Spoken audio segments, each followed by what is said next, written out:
नमस्कार दोस्तों, मैं हलेश कुमार स्वागत करता हूं आपके अपने YouTube चैनल एकलव्य ई पाठशाला में। दोस्तों, भारत के संविधान में भारतीय नागरिकों को अधिकार दिए हैं तो उसके साथ साथ कर्तव्य भी प्रदान किए हैं। पर इस बात को विशेष ध्यान रखिएगा दोस्तों कि भारत के मूल संविधान में मौलिक कर्तव्य का उल्लेख नहीं था। इसे 42वें संविधान संशोधन 1976 के द्वारा जोड़ा गया। काफ़ी बार प्रश्न यहाँ से भी बनते हैं और हम गलतियाँ कर बैठते हैं कि हमें मूल कर्तव्य तो 10 और अभी संशोधन के बाद 11 मौलिक कर्तव्य मिले हुए हैं। पर ध्यान में रखिएगा, मूल संविधान में मौलिक कर्तव्य का अभाव था। भारत के संविधान में मूल कर्तव्य 42वें संविधान संशोधन 1976 के द्वारा जोड़ा गया। इसे जोड़ने की सिफारिश किस समिति ने की तो ध्यान में रखिएगा, सरदार स्वर्ण सिंह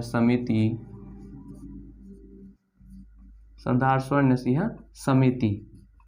यहाँ से प्रश्न आते हैं। और एक और विशेष ध्यान रखिएगा कि इसे हमने किस देश से ग्रहण किया है तो ध्यान में रखिएगा, सोवियत संघ रूस।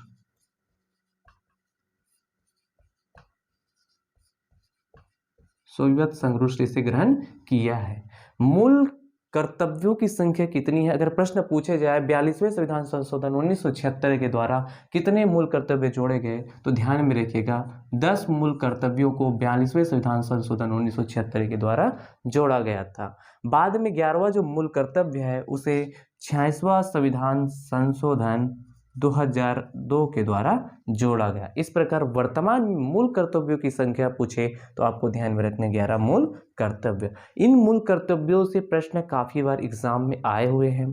तो यह जो मूल कर्तव्य है इसको याद रखना, वो भी क्रमवार याद रखना कठिनाई होता है।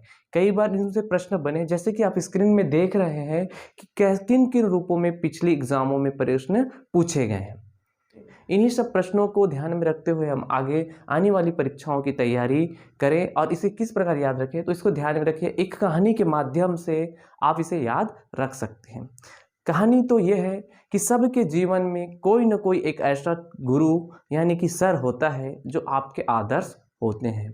वह जो सर होता है उनकी आदर्शों को आप अपने हृदय में संजोए रखते हैं और उनकी द्वारा सिखाई हुई जो शिष्टाचार की बातें हैं, शिष्टता की बातें हैं, उनको आप हमेशा पालन करते हैं। साथ ही अगर उनके द्वारा आह्वान किए जाए तो आप उनकी सेवा के लिए हमेशा तत्पर रहते हैं।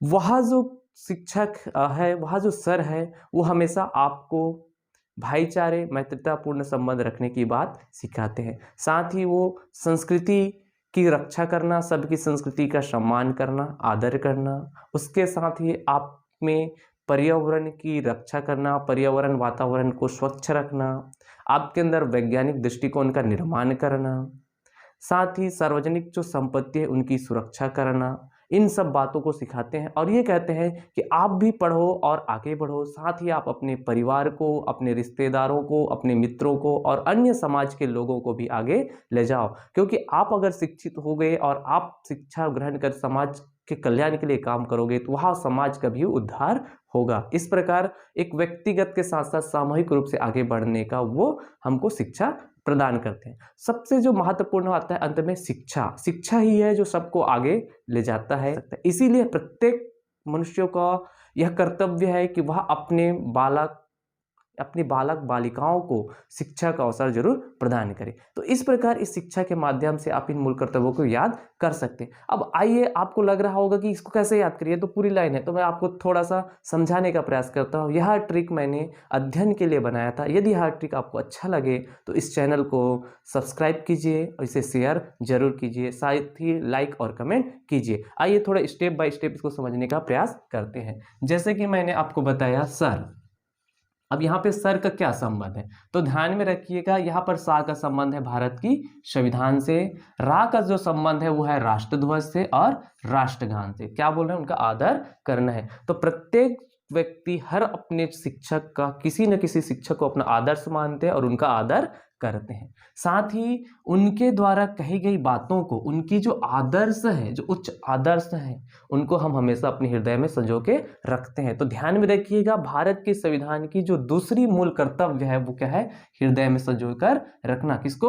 उच्च आदर्शों को। जैसे हम एक शिक्षक के उच्च आदर्शों को अपने हृदय में संजो कर रखते हैं। फिर भारत की संप्रभुता, एकता और अखंडता की रक्षा।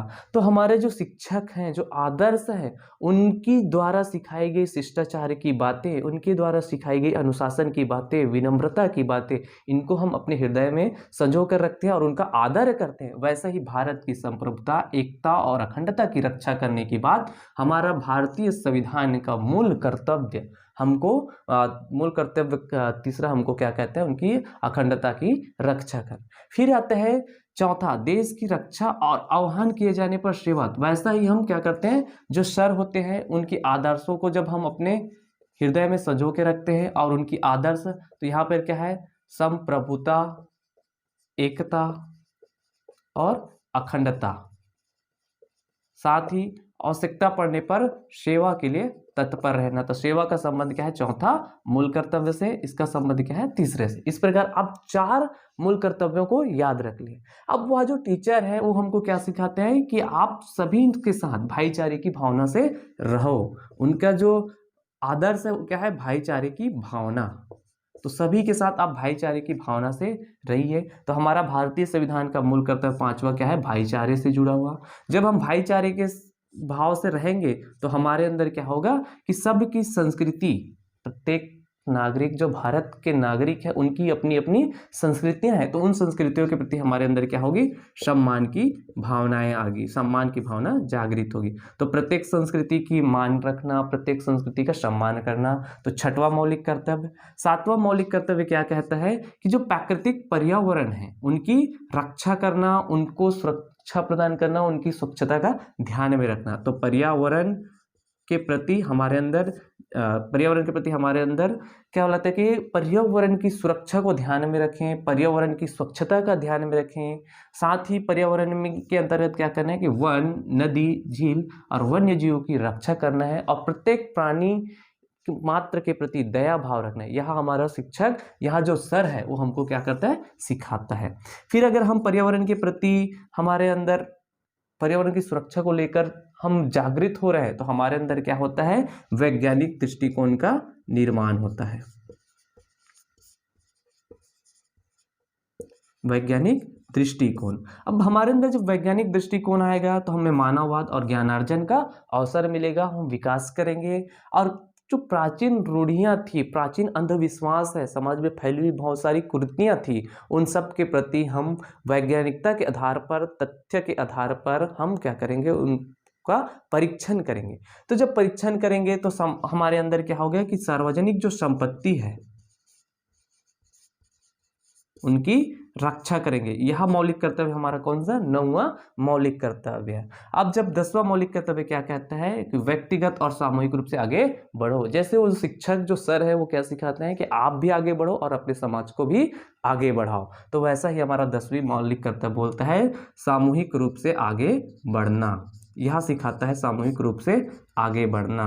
फिर जब हम सामूहिक रूप से आगे बढ़ रहे हैं तो हमारा मूल कर्तव्य होता है कि 6 से लेकर 14 वर्ष तक के प्रत्येक बच्चों को उनके माता पिता व संरक्षक, जिनके संरक्षण में उन बच्चों का पालन पोषण हो रहा है, उनका कर्तव्य है कि वो अपने बच्चों को शिक्षा का उचित अवसर प्रदान करें। जी, लास्ट में एक और चीज बता देता हूँ कि मूल कर्तव्य में भारतीय संविधान का जो वर्णन है वो है भाग 4 का के रूप में संविधान संशोधन कर इसको जोड़ा गया। और यह इनका अगर अनुच्छेद पूछे तो ध्यान में रखिएगा, अनुच्छेद 51 का। धन्यवाद।